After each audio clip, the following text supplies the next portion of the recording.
Kia ora, good morning. Well, thanks very much, Craig. Can I just acknowledge you and Tuan's great work you do for hosting this? I think it's fantastic that what it is a symposium on rural issues effectively. It's good to know you had the Honourable Nathan Guy last year. I often get confused for Nathan Guy. People come up to me at the airport and say, Nathan, how are you? I'm younger, he's fitter, so I'm not sure who should be offended by that, but there you go.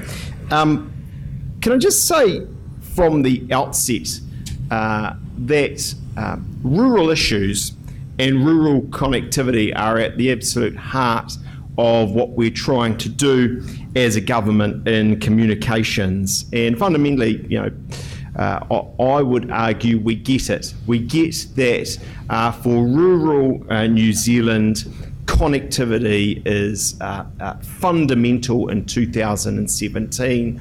It is fundamentally about, it's probably a better way of saying this, but about productivity, about assuring that the rural community can get on and do the business, literally the business of New Zealand. And it's more than that, in fact, because to have good, skilled people working in the rural sector, that connectivity is important for their lifestyle, for ensuring that they can do all the things that their counterparts in the cities can do. Actually, I think you could make the argument quite effectively that connectivity, that broadband, that mobile coverage is more important in rural areas in some regards. Certainly it's definitely as important as in our urban areas. Of course, it's also important not just for the rural economy, but for our other biggest, it depends how you measure it, but our other biggest sector in New Zealand at the moment, tourism. And that really motivates me. I think when we think about the economy and growth and higher paying jobs, connectivity is of crucial importance. So I just really want to take you on a bit of a journey and give you a sense of how we see the story. And I think what is true is we've already come a heck of a long way to improving New Zealand's connectivity. If you go back to the start of the government, 2009, the internet in New Zealand was slow and many people didn't have adequate access at all, and that was certainly the case in our rural areas. So we set out to change this, and through two major initiatives, the UFB program you know well about and the RBI initiative, as I say, we set out to change it. Combined, these have been one of the biggest infrastructure projects ever undertaken in New Zealand. Government's allocated over $2 billion in broadband programs since 2010. Look, let's be clear, there's some obvious challenges that go with this, such as our dispersed population, the varied topography, and, as we've heard oh too well from Craig, natural disasters are also a factor. And I was very pleased by the coordinated response you're going to hear about by the industry to the Kaikoura earthquake last year. With network operators, creativity and hard work, communications were pretty quickly restored to pre-earthquake levels, and this was of vital importance to managing the civil defence, the overall response from government and the community, and actually helping to get those communities back on their feet. The government's committed to making New Zealand Communications Network one of the best in the world for all New Zealanders. Our target for connectivity is that by 2025, 99% of New Zealanders will be able to access peak download speeds of 50 megabits per second or better. And the remaining 1% will be able to access at least 10 megabits per second. This target is about ensuring that all New Zealanders can take advantage of the benefits of improved connectivity. Since starting work, as I say, in 2010 we've made, and we are continuing to make really strong progress. Today, over 1.1 million New Zealanders can now connect to ultra-fast broadband, and over 1/3 of those are already connected. In addition to this, look, over 90% of the population outside of UFB areas, over 300,000 rural households and businesses, can access new or improved broadband under the first phase of the RBI, the Rural Broadband Initiative. Higher uptake and demand are also driving a strong business case for networks to expand fibre coverage without further government investment, which will help achieve our targets. New Zealand has advanced in the OECD country rankings from 14th in 2015 to 11th in 2016 for population covered by fibre. And once our current programs are completed, I think this is remarkable, frankly. Once our current programs are completed, New Zealand will be among the top 5 OECD nations for having access to fibre, alongside the likes of Japan, South Korea, and Spain. So it really is a story of going from the back of the OECD, the so-called wealthy countries, to the middle, but beyond, and we can actually get towards the front of that queue. Good progress under phase 1 of UFB and RBI is also, as I say, being made. Deployment of the first phase of the UFB program is almost 3/4 complete, meaning New Zealanders in 50 towns and cities across the country are now able to access download speeds of close to 1,000 megabits per second. All urban schools and almost all rural state and state integrated schools have access to fibre, with only the 49 most remote schools instead able to access wireless connections providing broadband speeds of at least 10 megabits per second. Faster broadband in rural schools is giving kids access to world-class learning opportunities in even the most remote areas. The connectivity enables access to unlimited resources and information. It's also helping support rural students who need specialist support, such as reading recovery, or those who want to learn subjects that are not available at their school. Schools are also boosting the benefits of improved connectivity by sharing their fibre connection with their local community. An example of this is, as I say, Akuta in isolated east coast of our North Island, sharing its connection with families in Tolaga Bay who are connecting to UFB at a reduced cost. This initiative allows low-income families living remotely to get online. Alongside the UFB, the Rural Broadband Initiative aims to address the connectivity needs of rural households and businesses. In 2011, before the government's Rural Broadband Initiative got underway, only 1 in 5 rural homes and businesses had access to broadband peak speeds of at least 5 megabits per second. The government's allocated approximately $300 million to phase 1 of the Rural Broadband Initiative, which was completed on schedule by the end of June 2016. Faster broadband is being provided through fixed wireless or improved copper services, and over 90% of households and businesses outside of ultra-fast broadband areas can now receive broadband of over 5 megabits per second. Our Rural Broadband Initiative included the construction of 154 new towers and the upgrade of 1,242 rural cabinets and exchanges, as well as the connection of priority users. This includes 1,034 rural schools and 39 hospitals and health centres, which are now able to access speeds of at least 100 megabits per second, representing a huge opportunity, I think, for rural communities. For hospitals and health centres, fast broadband can reshape healthcare delivery in rural areas by giving patients, whānau and communities access to healthcare services from their homes, however remote they are. They can also use the internet to support self-care education and treatment for long-term conditions. We give you another great example that sort of proves this, I think, and of how improved connectivity can bring communities together. And that's at a marae in Northland, which was the first marae to be connected to fibre broadband under the RBI initiative.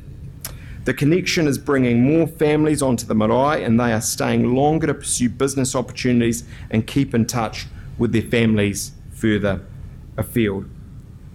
And ladies and gentlemen, I want you to be clear, we're also working hard to speed up the process for accessing faster broadband. The government's making changes to help speed up the rollout of faster broadband. The Telecommunications, Property Access and Other Matters Amendment Act was passed in April this year. And of course, as you well know in this room, it is going to make it easier and quicker for people to connect to ultra-fast broadband in situations where the consent of more than one party is required, allowing people who would otherwise not be able to connect to UFB to do so. It could, I think it should actually also facilitate a shift towards less invasive methods of installation, enables the use of existing infrastructure for deploying fibre optic cables in our rural areas. Network operators now have the right to string fibre along existing rural lines crossing private land, allowing rural connectivity to be improved much more cost effectively. Alongside this, we've also made the new National Environmental Standards for telecommunications facilities under the RMA, and that means more telecommunications infrastructure can be deployed without the need for resource consents. Look, we've also been working hard on something I know is dear to many of your hearts, and that's improved mobile connectivity. Phase 1 of the Rural Broadband Initiative delivers and delivered increased mobile coverage. Nationwide mobile coverage has increased from 38% of geographic coverage at the start of this initiative to approximately 50% today. The government also supported the rollout of 4G mobile coverage through the Rural Broadband Initiative and through the auction of radio spectrum to allow for it to be used for 4G. The government's objective to provide 4G to 90% of the population by mid-2019 was reached earlier this year, some 2 years earlier than we had forecast. This is a great result for people right across New Zealand. 4G, as you well know, offers more speed and capacity than 3G, enabling faster HD video, supporting better remote working, and facilitating social media. So what does all of this really mean for our rural New Zealanders?